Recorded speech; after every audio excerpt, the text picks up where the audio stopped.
नमस्कार, AB star news देख रहे हैं आप और मैं हूं आपके साथ सोहन सिंह। वक्त हो चला है अपना यूपी का, जिसमें सबसे पहले बात करेंगे यूपी में हो रहे निकाय चुनाव की। दरअसल यूपी में निकाय चुनाव के पहले चरण के तहत वोटिंग हो रही है।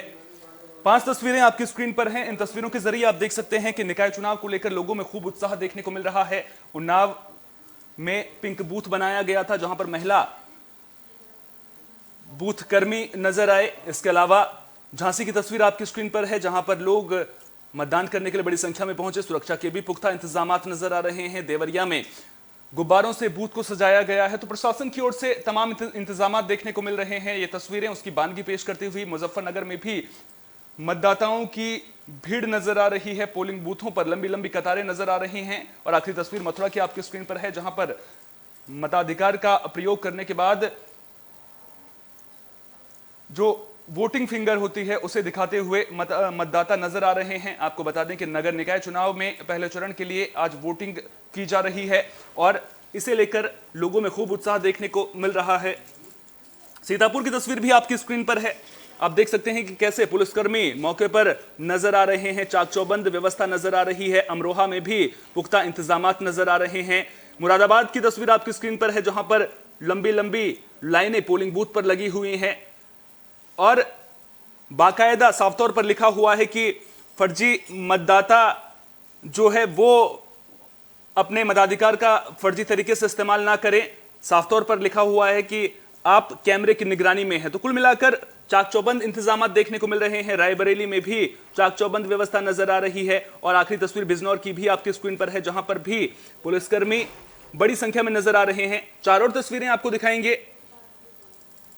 ये 4 तस्वीरें शामली, आगरा, प्रयागराज और फिरोजाबाद की ये तस्वीरें अपने आप में लोकतंत्र के इस महापर्व की बानगी को पेश करती हुई नजर आ रही हैं। तो निकाय चुनाव को लेकर आज यूपी वोट डाल रहा है और यूपी में निकाय चुनाव को लेकर खूब उत्साह देखने को मिल रहा है। पहले चरण में 10 नगर निगमों के अध्यक्ष और इनके 820 पार्षदों के लिए वोटिंग हो रही है। नगर पालिका परिषद के लिए वोटिंग हो रही है। नगर पंचायत के लिए वोटिंग हो रही है। तो कुल मिलाकर खूब उत्साह लोगों में देखने को मिल रहा है। ग्राफिक्स के जरिए भी नजर डाल लेते हैं तो 9 मंडल के 37 जिलों में चुनाव हो रहा है और यह चुनाव कहीं ना कहीं लोकसभा चुनाव से पहले एक तरह से लिटमस टेस्ट इसे कहा जा रहा है।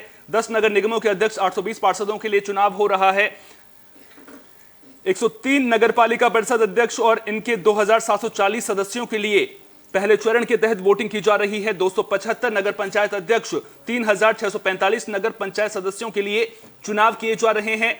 नगर निगम में महापौर और पार्षदों के लिए ईवीएम से वोटिंग हो रही है। इसके अलावा आपको बता दें कि बैलेट पेपर से नगर पालिका परिषद, नगर पंचायतों का चुनाव हो रहा है। तो ईवीएम और बैलेट पेपर दोनों का इस्तेमाल किया जा रहा है। इसके अलावा दूसरे चरण के लिए अब 11 मई को वोटिंग होनी है और उसके बाद 13 मई को निकाय चुनाव के नतीजे आएंगे। सभी पार्टियां चुनाव जीतने के दावे कर रही हैं, निकाय चुनाव में अपनी अपनी पार्टी की जीत का दावा कर रही हैं। लेकिन 13 तारीख को जब परिणाम सामने आएंगे उसके बाद ही यह साफ हो पाएगा कि आखिर निकाय चुनाव में बाजी कौन मारता है।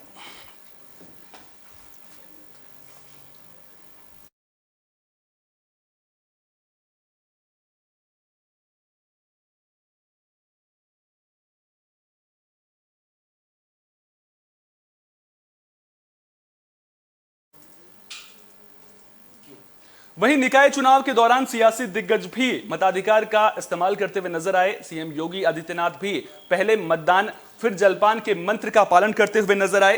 3 और तस्वीरें आपकी स्क्रीन पर हैं। देखिए किस तरह से सियासी दिग्गजों ने यूपी निकाय चुनाव में वोट डाला है। पहली तस्वीर में आपको मुख्यमंत्री योगी आदित्यनाथ नजर आ रहे हैं, जिन्होंने गोरखपुर में अपने मताधिकार का इस्तेमाल किया। दूसरी तस्वीर में बसपा सुप्रीमो मायावती, जिन्होंने लखनऊ में अपने मताधिकार का प्रयोग किया है। और तीसरी तस्वीर में राजनाथ सिंह रक्षा मंत्री नजर आ रहे हैं, जिन्होंने लखनऊ में ही अपने मताधिकार का प्रयोग किया है। सभी नेता अपनी अपनी पार्टी की जीत का दावा करते हुए नजर आए। तो सीएम योगी जो पहली तस्वीर में नजर आ रहे हैं, उन्होंने गोरखपुर में इंग्लिश मीडियम प्राथमिक कन्या विद्यालय के बूथ नंबर 797 पर वोट डाला। बता दें कि सीएम योगी सुबह 7 बजे आदर्श मतदान केंद्र के बूथ पर पहुंचे और अपने बूथ के पहले वोटर भी बने। मतदान के बाद सीएम योगी ने गोरखनाथ मंदिर लौटकर जलपान भी किया। उनके अलावा रक्षा मंत्री राजनाथ सिंह ने भी लखनऊ में वोट डाला और लोगों से मताधिकार का प्रयोग करने की अपील की। बीएसपी चीफ मायावती ने भी लखनऊ स्थित मॉल एवेन्यू बूथ नंबर 24 पर वोट डाला। इस दौरान उन्होंने बीएसपी को लेकर बड़ा दावा किया। उन्होंने कहा कि मुझे भरोसा है कि बीएसपी को अच्छा रिस्पांस मिलेगा और हमारी पार्टी के लिए अच्छा रिजल्ट आएगा। वहीं मुख्यमंत्री योगी आदित्यनाथ ने भी निकाय चुनाव में वोट डालने के बाद क्या कुछ कहा, वो आपको सुना देते हैं। नेताओं के द्वारा, संविधान निर्माताओं के द्वारा भारत के प्रत्येक नागरिक को, हर वयस्क मतदाता को यह अधिकार दिया गया है। हम इसका बेहतर उपयोग करें और ईमानदारी के साथ बेहतर उपयोग अगर हम करते हैं तो स्वाभाविक रूप से उसी प्रकार की बुनियादी और बेहतर सुविधाएं पाने का अधिकारी भी हर नागरिक बनता है। मतदान अवश्य करें। हो सकता है कुछ जगह बारिश की कुछ बौछारें देखने को मिले और हो सकता है कुछ जगह धूप भी दिखाई दे, क्योंकि 9 कमिश्नरी के 37 जनपदों में आज ये चुनाव हो रहा है। पूरे प्रदेश भर में सहारनपुर से लेकर के गोरखपुर, वाराणसी तक आज ये चुनाव संपन्न होने जा रहा है और पूरे प्रदेश में होगा। तो यूपी में निकाय चुनाव के पहले चरण के लिए वोटिंग की जा रही है। आपको बता दें कि मैनपुरी जिले में भी पहले चरण के तहत ही वोटिंग की जा रही है। इस बीच मैनपुरी से एक दुखद खबर सामने आई है। ड्यूटी के दौरान मैनपुरी एसडीएम का निधन हो गया है। बता दें कि ड्यूटी के दौरान मैनपुरी के एसडीएम वीरेंद्र कुमार मित्तल की अचानक तबीयत बिगड़ गई थी। उनके निधन की खबर से अधिकारियों में हड़कंप मच गया है। तो वे चुनावी ड्यूटी पर तैनात थे, लेकिन इसी दौरान अचानक से उनकी तबीयत बिगड़ गई थी, जिसके बाद उनका निधन हो गया है।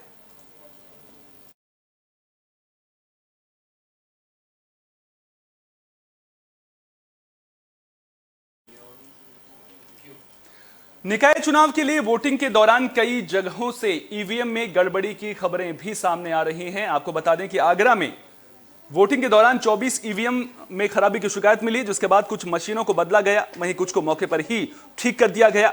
वहीं मतदान के मद्देनजर सुरक्षा के भी पुख्ता इंतजाम देखने को मिले। कमिश्नर डॉक्टर प्रीतिंदर सिंह और डीएम नवनीत सिंह चहल मतदान केंद्रों का निरीक्षण करते नजर आए। शांतिपूर्ण मतदान सभी जगहों पर हो रहा है। विभिन्न सेक्टर और जोनल मजिस्ट्रेट्स और सेक्टर जोनल पुलिस ऑफिसर्स के माध्यम से इंश्योर किया जा रहा है कि कहीं पर भी कोई अप्रिय स्थिति ना हो। हमारी जो टीम्स हैं वो लगातार भ्रमणशील हैं। क्लस्टर मोबाइल्स हैं, चाहे अन्य टीम्स हैं, वो लगातार मोबाइल हैं। साथ ही साथ जो हमारे अति संवेदनशील प्रेस बूथ्स हैं वहाँ पर वीडियोग्राफर्स की भी नियुक्ति की गई है, स्टैटिक मजिस्ट्रेट्स की भी नियुक्ति की गई है और कंट्रोल रूम के माध्यम से जो हमारा कलेक्ट्रेट पर भी है, हमारा तहसील स्तर पर भी है और इलेक्शन ऑफिस से भी है, वहाँ से लगातार सेक्टर मजिस्ट्रेट से जानकारी ली जा रही है और इंश्योर किया जा रहा है कि स्मूथ इलेक्शंस सभी जगह होते रहे। देखिए, ये पूरा जो हमारा एरिया है इसको हमने 128 सेक्टर्स में बांटा है और 30 जोन्स में बांटा है और उसके अलावा हमारे जो डीसीपीज हैं वो सुपर जोनल ऑफिसर्स हैं इस पूरे एरिया में। 3 जोन्स हैं, सुपर जोन्स हैं, ईस्ट, वेस्ट और सिटी। उनके साथ पर्याप्त मात्रा में फोर्स दी गई है, पुलिस ऑफिसर्स दिए गए हैं और पैरामिलिट्री फोर्स दी गई, जिसमें आरएएफ का कंपोनेंट है। 3 कंपनी पीएससी और 3 कंपनी, एक प्लाटून पीएससी है जो हमारे अति संवेदनशील प्लस बूथों पे भी तैनात है और लॉ एंड ऑर्डर में ऑफिसर्स के साथ भी तैनात है। 30 हमारे ऐसे अति संवेदनशील बूथ हैं जहाँ पे वीडियोग्राफी लगातार हो रही है और जहाँ पे पीएससी का कंपोनेंट भी तैनात है। देवरिया में भी निकाय चुनाव को लेकर लोगों में उत्साह देखने को मिल रहा है। लोग बड़ी संख्या में पोलिंग बूथों पर पहुंचकर अपने मताधिकार का इस्तेमाल करते हुए नजर आ रहे हैं। जिले में 2 नगरपालिका और 15 नगर पंचायत हैं, जिसमें 585 बूथ बनाए गए हैं। निकाय चुनाव के मद्देनजर जिला प्रशासन ने बिहार बॉर्डर को भी सील कर दिया है। वहीं अति संवेदनशील बूथों पर वीडियोग्राफी भी की जा रही है। लोग पोलिंग बूथों पर पहुंचकर मताधिकार का प्रयोग करते नजर आए। वहीं डीएम जितेंद्र प्रताप सिंह ने भी अपनी पत्नी रश्मि सिंह के साथ वोट डाला और लोगों से मतदान में बढ़ चढ़कर हिस्सा लेने की अपील की। इस दौरान सुरक्षा के भी पुख्ता इंतजाम देखने को मिले हैं।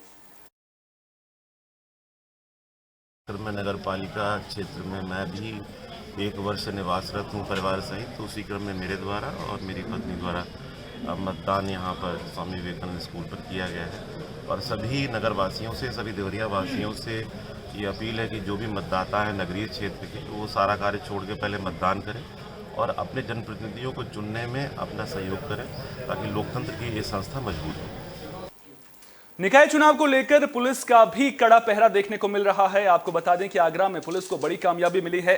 पुलिस ने 2 बदमाशों को गिरफ्तार किया है। आरोप है कि ये बदमाश फर्जी आधार कार्ड के जरिए वोटिंग की योजना बना रहे थे। आरोपियों के पास से 2 दर्जन से ज्यादा फर्जी आधार कार्ड फॉर्म समेत कई कागजात पुलिस को मिले हैं। इसके अलावा पुलिस ने कंप्यूटर और फर्जी आधार कार्ड बनाने के उपकरण भी मौके से बरामद किए हैं। फिलहाल सिकंदरा पुलिस दोनों आरोपियों से पूछताछ कर रही है। आगरा पुलिस को एक गोपनीय सूचना प्राप्त हुई। उस सूचना पर कार्य करते हुए नगर जोन की सर्विलांस टीम, नगर जोन की एसओजी टीम ने कार्रवाई की और उसको डेवलप करके रेड किया। रेड करके उन्होंने 2 व्यक्तियों को गिरफ्तार किया और उनके कब्जे से फर्जी आधार कार्ड बनाने के सभी सामग्री बरामद की। उन्होंने अपनी पूछताछ में बताया कि उन्हें एक पार्षद प्रत्याशी पुत्र जिसका नाम रवि है, उसने उन्हें ठेका दिया था कि 100 फर्जी आधार कार्ड बनाने का, और उसमें से 25 फर्जी आधार कार्ड पुलिस ने बरामद किए हैं। साथ में प्रिंटर, लैपटॉप और फर्जी आधार कार्ड बनाने की सारी सामग्री। तो निकाय चुनाव को लेकर पुलिस अलर्ट नजर आ रही है। फिरोजाबाद में भी पुलिस को कामयाबी मिली है। पुलिस ने 8 फर्जी वोटर गिरफ्तार किए हैं। तो श्रीराम कॉलोनी में वोट डालते वक्त 8 फर्जी वोटर पकड़े गए हैं। दरअसल डीएम को फर्जी वोटिंग की जानकारी मिली थी। मामले को लेकर जब डीएम ने रामगढ़ थाना इलाके के श्रीराम कॉलोनी के हेम कॉन्वेंट स्कूल में बने पोलिंग बूथ का निरीक्षण किया तो लाइन में लगे 8 फर्जी मतदाताओं को पकड़ने में कामयाबी मिली है। देखिए, मतदान जो है हर जगह शांतिपूर्ण चल रहा है। ईवीएम की कुछ शिकायतें आई कुछ बूथों से, तो वहाँ पे जो हमारे इंजीनियर्स हैं और सेक्टर मजिस्ट्रेशन के बाद जो मशीनें रहती हैं उसको रिप्लेस करवाया और जहाँ पे तकनीकी खराबी आई उसको ठीक भी कराया। तो उसके बाद मतदान जो है सभी जगह शांतिपूर्ण चल रहा है। तो निकाय चुनाव को लेकर पहले चरण के लिए वोटिंग की जा रही है। वहीं दूसरे चरण के चुनाव के लिए प्रचार अभियान भी लगातार तेज होता नजर आ रहा है। इसी कड़ी में डिप्टी सीएम ब्रजेश पाठक ने महोबा में चुनावी सभा को संबोधित किया। बता दें कि ब्रजेश पाठक यहां नगर पालिका परिषद अध्यक्ष प्रत्याशी विमला घोष के समर्थन में प्रचार करने पहुंचे थे। इस दौरान उन्होंने कहा कि योगी सरकार ने यूपी से माफियाओं का सफाया कर दिया है। राज्य में जितने भी गुंडे माफिया हैं या तो वे जेल में हैं या फिर यूपी छोड़कर भाग गए हैं। जनता से जो गरीब कल्याण योजनाओं का जन तक पहुँचना, अब योगी जी के कांग्रेस की जनता के विकास के लिए हमारी सरकार अलग से पैकेज लगा करके काम कर रही है और हम लोगों को भरोसा दिलाते हैं कमल को जिताइए। केंद्र का बागपत जिले में भी निकाय चुनाव के दूसरे चरण में वोटिंग होनी है, लिहाजा यहां पर भी चुनाव प्रचार अभियान लगातार जारी है। इसी कड़ी में बड़ौत नगरपालिका इलाके में राज्य मंत्री केपी मलिक ने बीजेपी उम्मीदवार सुधीर मान के समर्थन में जनसंपर्क अभियान चलाया और जनता से बीजेपी उम्मीदवार के पक्ष में वोट अपील की। इस दौरान केपी मलिक ने कहा कि केंद्र और राज्य में बीजेपी की मजबूत सरकार है, जिसकी वजह से चारों ओर विकास की गंगा बह रही है। यूपी की योगी सरकार में गुंडों बदमाशों का नामो निशान खत्म हो गया है। आज हमने बाजार की शुरुआत की, लोगों से मतदाताओं से मतदान के संबंध में निवेदन किया और उस परंपरा को कायम रखने के लिए अपने हर सरकार बनाई, अपने उत्तर प्रदेश सरकार बनाई, हमेशा अपने बड़ौत की सरकार बनाई। इस परंपरा को कायम रखने के लिए आज हमने सुधीर भाई ने, अपने जिला अध्यक्ष जी ने, अपने प्रमोद भाई ने, सबने अपील की आज बाजार में जाके उस परंपरा को कायम रखना। 11 तारीख को लेकर क्या अपील करना चाहते हैं? ऐतिहासिक मतदान के लिए आपके माध्यम से हम निवेदन करना चाहते हैं। मैं हर दुकानदारों से जो है अपने व्यापारी भाइयों से और अपने सभी भाइयों से मिल रहा हूँ और अपना जन से जनसंपर्क कर रहा हूँ। 11 तारीख के लिए क्या अपील करना चाहेंगे? 11 तारीख के लिए क्या अपील करना चाहेंगे जनता?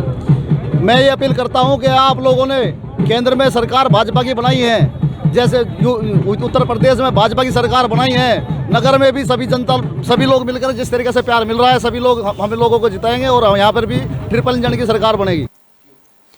कांग्रेस ने कर्नाटक विधानसभा चुनाव को लेकर जारी किए गए घोषणा पत्र में बजरंग दल को बैन करने का वादा किया है, जिस पर बीजेपी ने सवाल उठाए हैं और कांग्रेस को आड़े हाथों लिया है। अब मामले को लेकर पूर्व विदेश मंत्री और कांग्रेस नेता सलमान खुर्शीद ने पलटवार किया है। उन्होंने कहा कि कांग्रेस पार्टी बजरंगबली का भी सम्मान करती है और धर्म की राजनीति कांग्रेस पार्टी नहीं करती है, इसलिए बजरंगबली को ताले में बंद करने का सवाल ही नहीं उठता।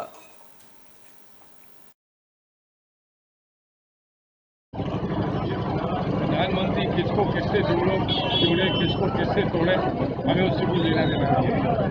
बजरंग बली भगवान हनुमान का सम्मान सब लोग करते हैं देश में, सिर्फ एक धर्म के लोग नहीं करते, सब लोग करते हैं। अगर प्रधानमंत्री वो नहीं चाहते हैं तो वो जवाब देंगे, बजरंग बली को जवाब देंगे, हम तो उनसे कोई जवाब। बजरंग बली को ताले में बंद कर रहे हैं कांग्रेस के लोग, हम ताले में बंद करेंगे, हम ताले में बंद करेंगे। जब किसी ने बड़ा स्पष्ट कहा है कि हमारा काम धर्म को राजनीति में लाने का नहीं है, जब हम ये साफ कह चुके हैं तो बंद करने का सवाल कहाँ से होता है। आगरा में मेट्रो ट्रेन का ट्रायल शुरू हो चुका है। आपको बता दें कि 700 मीटर लंबे टेस्ट ट्रैक पर ट्रायल किया जा रहा है। इस दौरान डिपो परिसर में लगे विभिन्न सिस्टमों की जांच की गई। बता दें कि आगरा में 29.4 किलोमीटर लंबे 2 कॉरिडोर का मेट्रो नेटवर्क बनना है, जिसमें 27 स्टेशन होंगे। ताज ईस्ट गेट से सिकंदरा के बीच 14 किलोमीटर लंबे पहले कॉरिडोर का निर्माण कार्य तेजी से चल रहा है। इस कॉरिडोर में 13 स्टेशनों का निर्माण होगा, जिसमें 6 एलिवेटेड जबकि 7 भूमिगत स्टेशन होंगे। इस कॉरिडोर के लिए पीएसी परिसर में डिपो का निर्माण किया जा रहा है। इसके साथ ही आगरा कैंट से कालिंदी विहार के बीच लगभग 16 किलोमीटर लंबे दूसरे कॉरिडोर का निर्माण किया जाएगा। इसमें 14 एलिवेटेड स्टेशन होंगे। आगरा मेट्रो प्रायोरिटी कॉरिडोर के एलिवेटेड भाग में ट्रेन के ट्रैक बदलने के लिए ताज ईस्ट गेट और फतेहाबाद रोड मेट्रो स्टेशन पर क्रॉसओवर बनाए गए हैं। यात्री सेवाओं के दौरान मेट्रो ट्रेनें इन क्रॉसओवर के जरिए ट्रैक बदलेंगे। पहले कॉरिडोर में ताज ईस्ट गेट पहला मेट्रो स्टेशन है। क्रॉसओवर करके इस रूट के लिए मेट्रो पहुंचेगी। ऐसे में सिकंदरा से ताज ईस्ट गेट आने वाली ट्रेन क्रॉसओवर करके पुनः सिकंदरा जाने के लिए प्लेटफॉर्म पर जाएगी। वहीं फतेहाबाद रोड स्टेशन पर स्थित क्रॉसओवर का प्रयोग डिपो लाइन और मेन लाइन के बीच आवागमन के लिए किया जाएगा।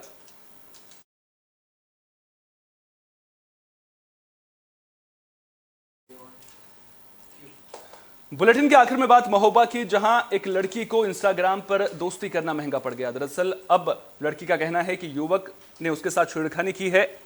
आरोप है कि अब लड़का लड़की पर घर से भागने के लिए भी दबाव बना रहा है और लड़की से घर में रखे जेवरात और पैसे साथ लाने के लिए कह रहा है। लड़की ने आरोपी पर छेड़खानी का भी आरोप लगाया है। वहीं पीड़ित परिवार ने एसपी कार्यालय पहुंचकर इंसाफ की गुहार लगाई है। मेरी बात हुई थी एक लड़की से, कुछ दिन तो बात ठीक ठाक हुई। उसके बाद वो हमें डराने धमकाने लगा और वो बोलने लगा कि इस जगह पे आ जाओ, अपना जेवर लेके पैसे लेके, मम्मी को OTP दो, भैया को OTP दो, नहीं तो जान से मार दूंगा, धमकाने लगा। 28 तारीख को वो हमारे घर आए 8-10 लड़के लेके, हमको डराया धमकाया, भैया अंकल जी के खिलाफ उल्टे सीधे बयान लिए। अब हमने 1090 पे भी कॉल किया है। अब हमने नज़दीकी कबई थाने पे भी वो रिपोर्ट दर्ज की है, वहाँ की कोई सुनवाई नहीं हो रही है हमारी। अभी हम CO ऑफिस आए हैं, वहाँ से उन्होंने बोला कि कार्रवाई की जाएगी आपके खिलाफ।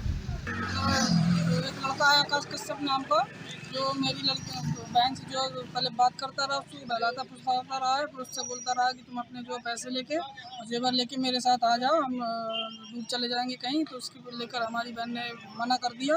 तो उसको ये भी बोलता था कि तुम अपने जो अंकल के मोबाइल को OTP दे दो तो हम उसके पैसे निकाल लेंगे, घर में नहीं है पैसे तो उनसे खाते से पैसे निकाल लेंगे, तुम OTP बता देना।